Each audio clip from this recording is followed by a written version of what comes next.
બહુ મોટી વાત છે સાહેબ. આ દેશનો કોઈ મોટો લેખક આ વાત કરે ને તો એને એવોર્ડ મળે.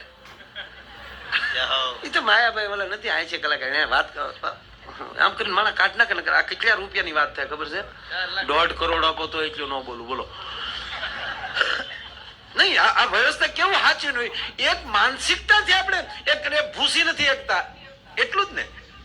ત્યાં ગીતા કહે છે કે હે અર્જુન, તું તારું છે તો ગયું ક્યાં? જે તારું હતું જ નહીં એટલે ગયું છે, અને તારું હશે તો એને સામેથી તને દેવા આવવું પડશે. માટે મોહ મૂકી દે. અને વાતે હસી ને અમે બેઠા છીએ, અમે એક રાતના જે લઈ છીએ પરાયણે તો નથી જ કહેતા કે અમારો પ્રોગ્રામ કરાવો જ. તે 2 વાર ના પાડીએ તો ઓળખાણના ફોન કરાવે છે. ઓળખતા એને ભાઈ કહો ને માયાભાઈ ને, શું કામ? અમારા એટલા એના ખિસ્સામાં ઉલાળા નાખે, એને દેવા જ પડે, બોલાવીને દેવા પડે. બસ આવું કર્મ કરો કે બોલાવીને આપે. નરસિંહ મહેતાએ કીધું ને, સર્વને વાલો મારો આપશે હુતાને જગાડી. ઘેરે હુતા હોય ને કે ભાઈ એ પ્રોગ્રામ ની વાત તો કરી લો ભલા માના. હુતાને જગાડી નાખ. અનિભાઈ, તમારો એક મુસલમાન નો છોકરો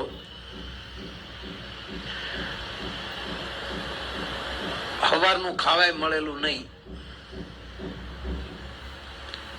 હાવ ગરીબ, વળ ખાઈ ગયેલો, રીહનું ઝાડું વતાવ્યું થાય નહીં. આ દ્રષ્ટાંત નથી દેતો, સત્ય ઘટનાની વાત કરું છું. એ ગામમાંથી જીતુભાઈ નીકળ્યા તો ગામમાં સપ્તાહ હાલતી હતી. એ કોણ વાંચતું હતું નામ ભૂલી ગયું, એનું નામ છે. એક બહુ સંત રામ પારાયણ કરાવી રહ્યા હતા. એટલે ન્યા પડ્યો ને એટલે આને શું થયું કે હવે આ બપોરનું ટાણું થવા આવ્યું અને આ સપ્તાહ પૂરી થાય એટલે હરિહર તો અહીંયા હોય જ.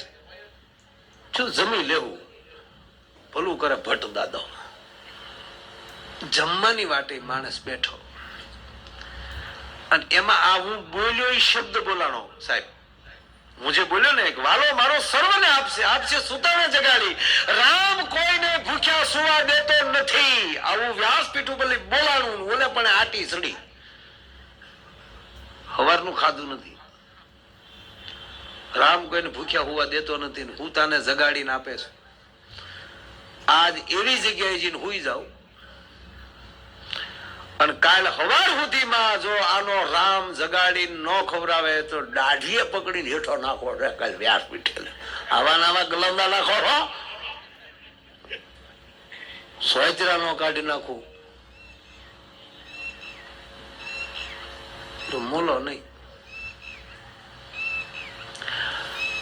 સાહેબ 7 ગામનો સીમાડો ભેગો જંગલમાં થતો હતો.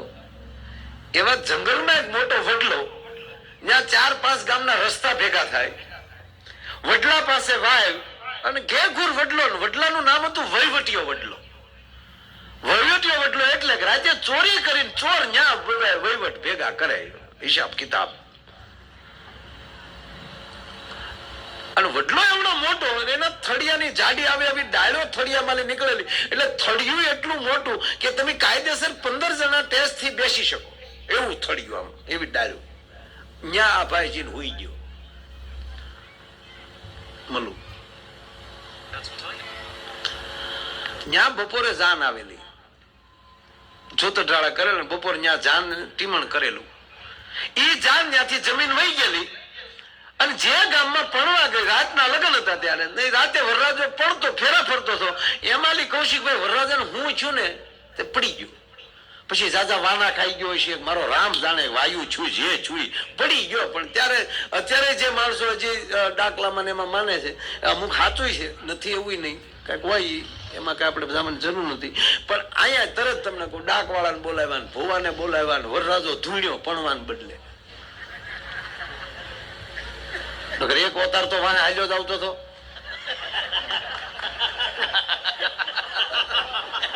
યા દેવી સર્વભૂતેષુ શક્તિ રૂપેણ સંસ્થિત.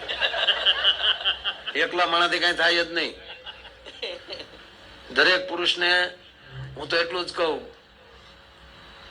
એ પછી કહું અત્યારે નહીં કહું, એ પછી લાંબુ થઈ જાય. આ પૂરું હોપ કરી લઈએ આમાં.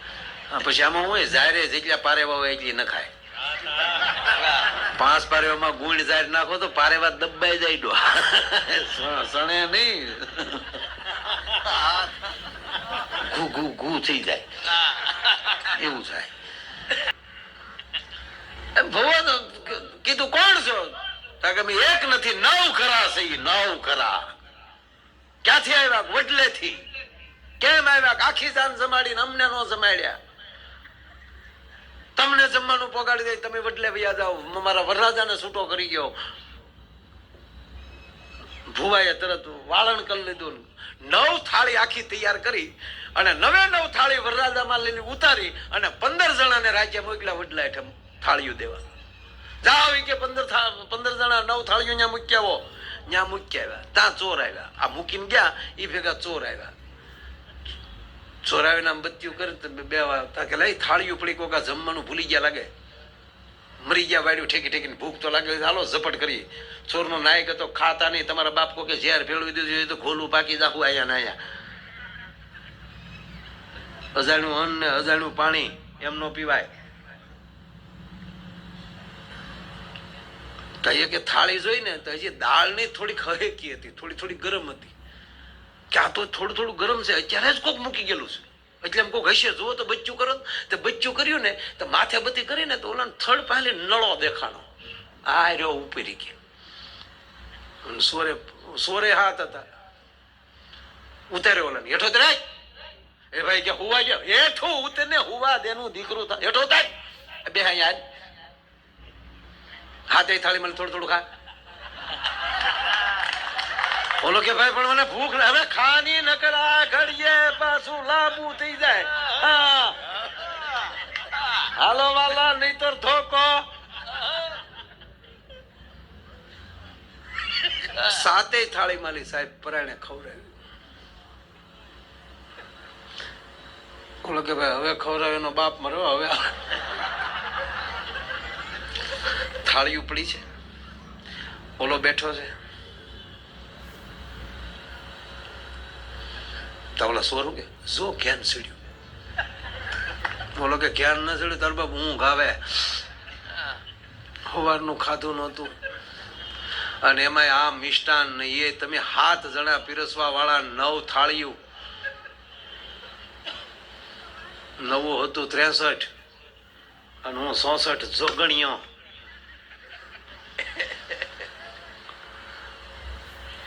કે તને કઈ થાય? મને થાય શું? સવારમાં જઈને ઓલા સંતના પગ પકડવાનું મન થાય છે. એ કેટલા ભરોસાથી બોલ્યા હશે કે રામ કોઈને ભૂખ્યા સુવા નથી દેતો. અને હું મુસલમાનનો દીકરો થાય અને મેં વટ કર્યો કે સવાર સુધીમાં ન મળે તો કાલે એને ભલે બાંધી લેવાનું થાય, પણ એક ભારત વર્ષના સંતનો શબ્દની લાજ રાખવા મારા નાથે તમને હાથને મોકલાયા.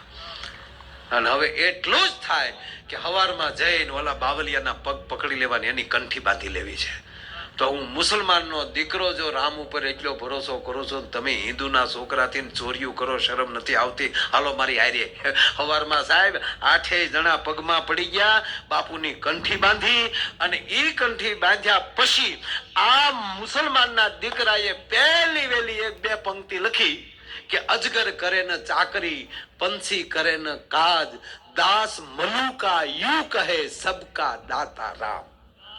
સાહેબ દાસ મલુકા બની ગયો. સાંભળી લો આ ભરોસાની વાત. રાજા ઉપર ચડાઈ થઈ. વાંધો નહીં ને, આપણે માર્યા કરે તો આપણે આવ્યા જ સહી તો પછી 200 કિલોમીટર ની માથે આવ્યા તો એટલું લાંબુ તો હાલે ને. ના એમાં આપણે માણા હારે લેના દેના છે, પબ્લિક હારે થોડા લેના દેના છે. કેવી વાત કરો. હા, કેટલું પબ્લિક છે એ જરૂરી નથી, કેટલું માણા છે એ જરૂરી છે. દીકરીની જાન આવીને એના બાપાએ કીધું છોકરાને, જાત બેટા બેનની જાન આવી ગઈ. જાનમાં કેટલું માણસ છે? તોલો ગણીને આવ્યો, બાપુ 500 જાનિયા છે. 500 જાનિયામાં માણા કેટલા છે એ જોતો આય. તે 9 આંકડો અટકી ગયો. આવીને કીધું બાપા 500 જણામાં 9 માણસ છે. તાકી 9 ની વ્યવસ્થા કરો, બાકી તેને આખી હસવાઈ જાય. એમ અહીંયા બેઠા નહીં બધું માણસ છે, પબ્લિક ની જરૂર નથી સાહેબ. અને આ બેઠા ભોળુડા. હે તમને ઊંઘ નથી આવતી ને છોકરાઓ? તોય ભાગશાળી છો, અવડા છો, આવા ટી શર્ટ મળે છે. અમે તમારી જવડા હતા, મરી ગયા ખાખી સડિયું પહેરી પહેરી. હા છે નો સરકાર માલી મળતી છોકરાઓ, ખાદીની બલ્યુ માપ વગીરની સાહેબ, જેના ખોળામાં નાખે એ સડી એની. પછી તે હુતળિયું બાંધીને એ જે બધું ભેગું કરીએ સાહેબ, માઇન ભેગું થતું. પણ ટોલા એવા પડતા હો મારા. ભણવું કે ખંજવાળવું, એકલે મીંડે ગમમાં ભાગશાળી રાજકોટમાં જન્મ્યા.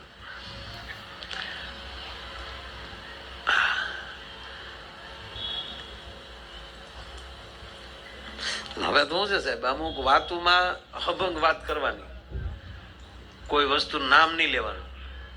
નહીંતર હમણાં નવું નીકળ્યું છે, એટલો ટુકડો કાઢીને કે આ તમે ક્યાં બોલ્યા હતા ને ક્યાંથી ગોચ્યું. એટલે અમારા ખોપરાનું હોય તમારા સોપડામાં ક્યાંથી કાઢવું? અમારે સાબિત કરી દે, કાઢી ગયો. રહેવા દે ને ભાઈ, સાબિત વાળું બધું સાંભળીને હવાણ કરી લે ને. હા ખરેખર આ વોટ્સઅપમાં તો મારી નાખ્યા. અમુક તો હાવ ગટરનું પાણી જ વેચે છે. અમૃત નીકળે છે એ આપો ને બીજાને. કોકને ટીકા ટીપણ માટે ના તમે રોકાણ કર્યું છે 50,000 નું, પણ ધંધો જ ન બીજો.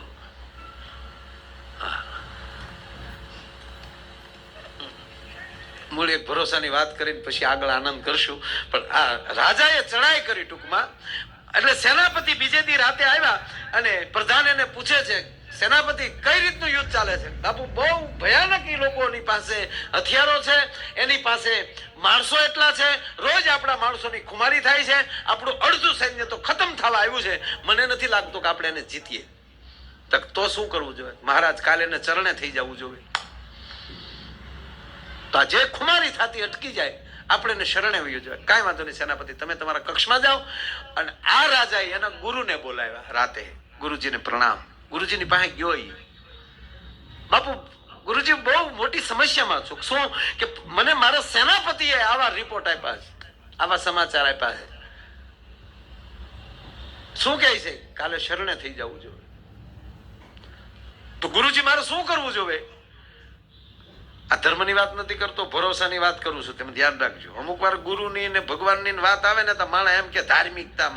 ધાર્મિકતા એટલે તમે સારું શું હોય ધાર્મિકતા.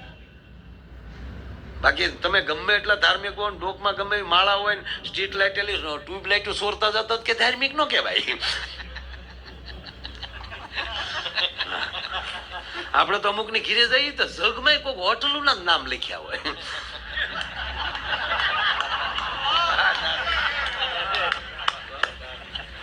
જાય તો સાદરુમાં એરલાઇન ના નામ લખ્યા હોય, જેટ એરલાઇન.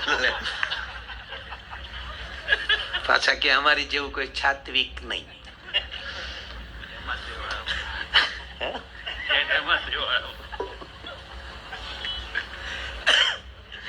નજરે જોયેલી વાતો કરું છું.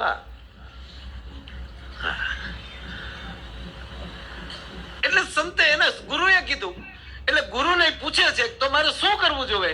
એટલે કૌશિકભાઈ પહેલો એનો સદગુરુ એટલું બોલ્યો, પહેલું કામ તારે તારા સેનાપતિને જેલમાં પૂરવો જોઈએ. કે પરિણામ પહેલા જે પરાજય પામી લે એને માણસ ન કહેવાય. નિર્ણય પહેલા પોતાની જાતને એમ કહેવાય. પરિણામ આવ્યા પહેલા જે પરાજિત થઈ જતો હોય એ માણસ ન કહેવાય. એટલે હું ઘણીવાર જાહેરમાં કહું કે પોતાના જીવનને આત્મહત્યા કરીને જે ટૂંકાવી નાખતો હોય એ ખરેખર માણસ ન હોય. પોતાની જાત સાથે એને લડવાની તાકાત ન હોય એને ધરતીમાં માણસ કહેવાને લાયક નથી રહેતા. કોઈ દી ભૂલ નહીં આત્મહત્યા કરી મરી ગયા ગજતુમાં મોઢા નાખી નાખીને ક્યાંય બન્યું કે ભૂણ દિવાલમાં માથા પસાડતું હતું મધી જવું તે મધી હા ઘણી લે કોણો હારો મળ્યો હોય તો હા ભૂણું કહતું હોય ને ખંગલાવતું હોય તો તાલમાં હો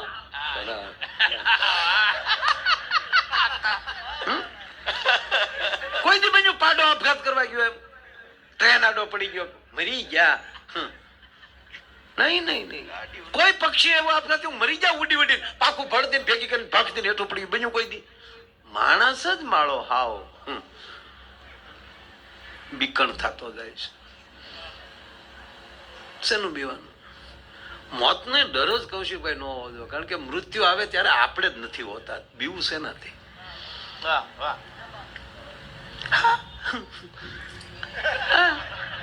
એટલું જ હોય છે બીજું કઈ હોતું જ નથી મરતા મરતા કોઈ માણસે રાયડું નાખી જ નથી કોઈ વાતો કરતા ખોટી વાત રાયડું પીડા પેલા હોય અને પછી જયારે એમ કહેવાય કે આ મૃત્યુ હોય ત્યારથી શાંત થઈ જતો હોય કારણ કે તમને સોયની પીડા થાય ભાલાની કોઈની પીડા ન થાય તમને અગરબત્તી અડી હોય એની તમને પીડા થાય જે કોઈ આખા ઢીલે દાજેલું હોય પૂછ્યું વેદના ન હોય કારણ કે વેદનાની પરાકાષ્ઠા ઉપર વયો ગયો હોય છે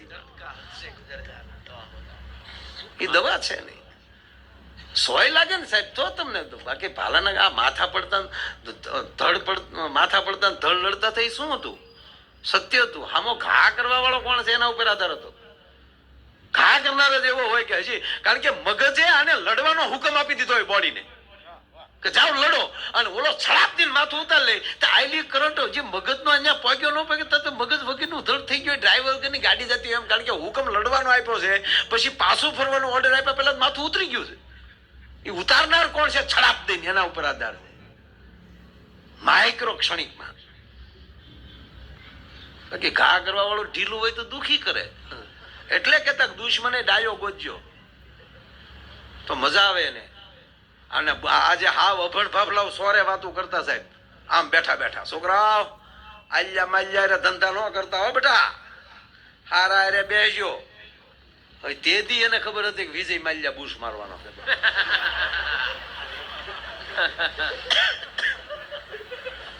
એના વિજય માલ્યામાં જે હલવાના નહીં સોરે વાતો સાંભળવા વાળો એ કે નથી હલવાનો એ જો તેથી આપડા ફાફલા જે બેઠેલા હતા ને એ નથી છેતરાણ એને ખબર હતી ન કરાય કિંગ ફિશર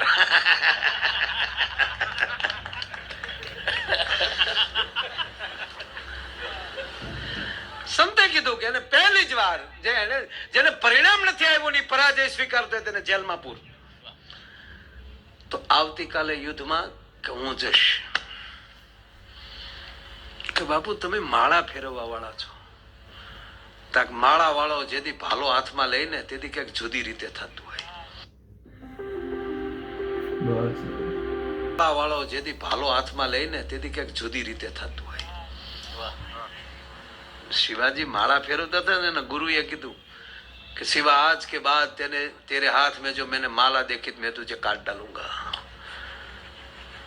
तेरे लिए माला हम रखेंगे तू राष्ट्र के लिए भाला तुम उठाओ